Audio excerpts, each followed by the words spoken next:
అధిక బరువు అనేక సమస్యలకు కారణం. సాహితీ యోగా ఆన్లైన్ క్లాసులో జాయిన్ అవ్వండి.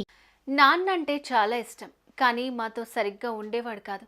అప్పుడప్పుడు వచ్చి వెళ్ళేవారు, కానీ మాతో ఉండేవారు కాదు.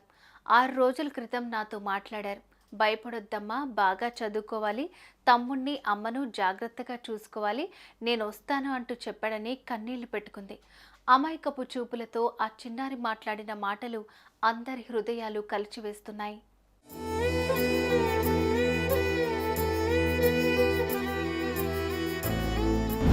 త్రినేని సీరియల్ ఫేమ్ పవిత్ర జయరాం కొన్ని రోజుల క్రితం కారు ప్రమాదంలో మరణించిన విషాద ఘటన మరవక ముందే ఇండస్ట్రీలో మరో విషాదం చోటు చేసుకోవటం అందరినీ తీవ్ర దిగ్భ్రాంతికి గురిచేస్తోంది.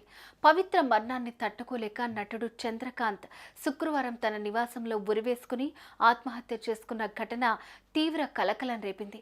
కేవలం 5 రోజుల వ్యవధిలోనే ఇద్దరు చనిపోవటంతో ఇటు కుటుంబ సభ్యులు, అటు బుల్లితెర ఇండస్ట్రీలో విషాదం మునిగిపోయింది. ఇక చంద్రకాంత్ కూతురు మాట్లాడిన మాటలు అందరి హృదయాలను కదిలించాయి.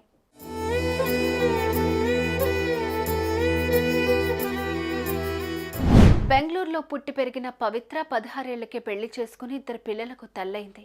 భర్తతో గొడవల కారణంగా పిల్లలతో బయటకొచ్చి కష్టాలు పడుతూ సీరియల్ ఇండస్ట్రీలోకి అడుగుపెట్టింది. కన్నడలో పలు సీరియల్స్లో నటించిన తర్వాత త్రినేని సీరియల్ ద్వారా మరింత పాపులారిటీ సంపాదించుకుంది. ఇక ఈ సీరియల్ షూటింగ్ సమయంలో కో ఆర్టిస్ట్ చంద్రకాంత్ ఆమెకు పరిచయం అయ్యారు.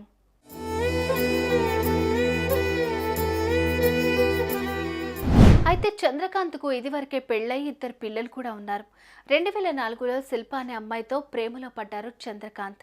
వీళ్ళిద్దరూ దాదాపు 11 ఏళ్ల పాటు ప్రేమాయణం కొనసాగించి పెద్దల అంగీకారంతో 2015లో గ్రాండ్గా పెళ్లి చేసుకున్నారు. వీరికి ఒక పాప, ఒక బాబు జన్మించారు. ఇక త్రినేని సీరియల్ ద్వారా పవిత్ర జయరాంతో పరిచయం కాస్త ప్రేమకు దారితీసింది.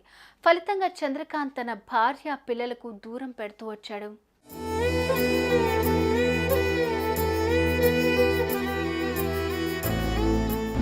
ఏడాదిన్నర పాటు చంద్రకాంత్ ఏ పని లేకుండానే ఉన్నాడు. అప్పటి నుంచి తన భార్య, పిల్లలను వదిలేసి పవిత్ర ఇంట్లోనే ఉంటున్నాడు.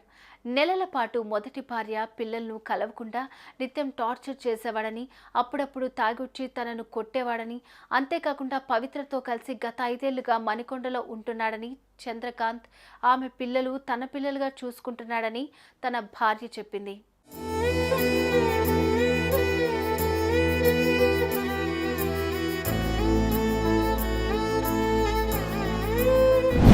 ఈ క్రమంలో కన్నడ సినిమాకు సాయం చేయడం కోసమని బెంగళూరు వెళ్లిన వీళ్లు తిరిగి వస్తుండగా రోడ్డు ప్రమాదానికి గురయ్యారు. వీరి కారును ఆర్టీసీ బస్సు ఢీకొట్టడంతో పవిత్ర హార్ట్ స్ట్రోక్తో మృతి చెందారు. అటు చంద్రకాంత్ కూడా గాయాల పాలయ్యారు. ఆయన శారీరకంగా కోలుకుంటున్నప్పటికీ మానసికంగా మాత్రం పవిత్ర దూరం అయ్యారంటూ కుమిలిపోయారు. తీవ్ర మనస్తాపానికి గురై చంద్రకాంత్ శుక్రవారం ఆత్మహత్యకు పాల్పడ్డాడు.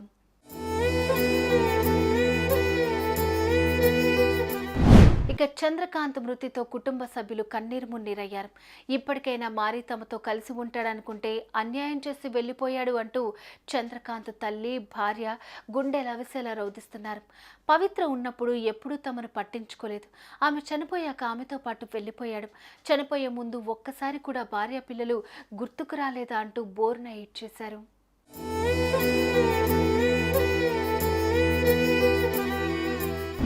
ఇక చంద్రకాంత్ కూతురు మాట్లాడిన మాటలు అందరినీ కలిచివేస్తున్నాయి. నాన్న 6 రోజుల క్రితం నాతో మాట్లాడారు. భయపడొద్దు, బాగా చదువుకోవాలి, తమ్ముణ్ణి అమ్మను జాగ్రత్తగా చూసుకోవాలని, నేను వస్తాను అంటూ చెప్పాడని కన్నీరు పెట్టుకుంది. అమాయకంగా మాట్లాడుతూనే ఆ చిన్నారి మాటలు వింటుంటే అందరి మనసు చలించిపోయింది. భార్య, పిల్లల కోసం మనసు మార్చుకుని ఎప్పటికైనా తిరిగి వస్తాడని ఎంతో ఆశించామని, తమ ఆశలు అడియాసలయ్యాయని ఆయన కుటుంబ సభ్యులు కన్నీరు మున్నీరయ్యారు. సుమన్ టీవీలో మీ పర్సనల్ అండ్ బిజినెస్ ప్రమోషన్స్ కోసం కింది నెంబర్కి కాంటాక్ట్ చేయండి.